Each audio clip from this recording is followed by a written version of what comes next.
All right. Thank you for that question, Aylin. I'm here on an Apple Watch band search. Let me just look here. Most of these look the same. If this was my product, it would be super easy to pick the competitors that I'm going to compare against in Cerebro because I can see tons of products that look similar. Let's see here. I'm just looking for something that's look at this one there.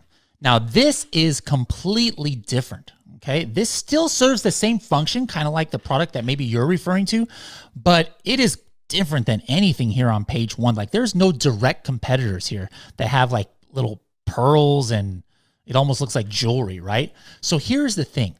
Your question is, since we teach that you need to try and analyze very close competitors, how can you find out the correct keywords about what could bring sales to this product? Let's say there is no other product like this that exists. I'm sure there's plenty of products, like this little, I don't know what you would call this, handmade pearl band, right? But let's just pretend that there is not. So you are kind of making it more difficult for yourself. And again, that's fine. It does not mean that you can't sell. But what do I mean by making it more difficult? When you have accurate history of what other people are selling for, it makes your job easier.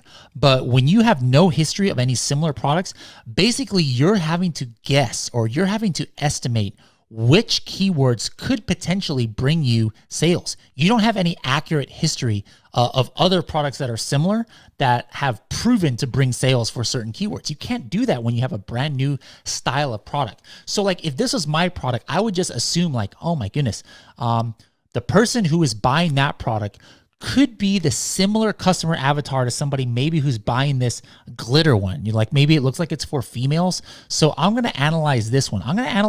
This looks like a girl or woman one too. I'm going to analyze this one.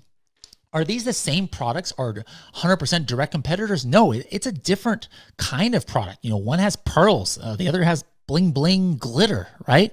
But you're having to guess that maybe somebody who would see this glitter one potentially could buy the pearl one if they even knew it existed, if they just saw it. So in that case, you would want to try and rank for the keywords that these other similar ones are ranking for. So that's how you would use Cerebro. You would just try and find the closest ones, even though it's not similar, but ones that you would find products that might have a customer avatar that is very similar to your customer avatar that you envision. But again, it is a little bit less chance of this being accurate because you don't have any documented history of the customer avatar being the same or not. So you're just kind of taking a leap of faith, but absolutely go for it with those intentions.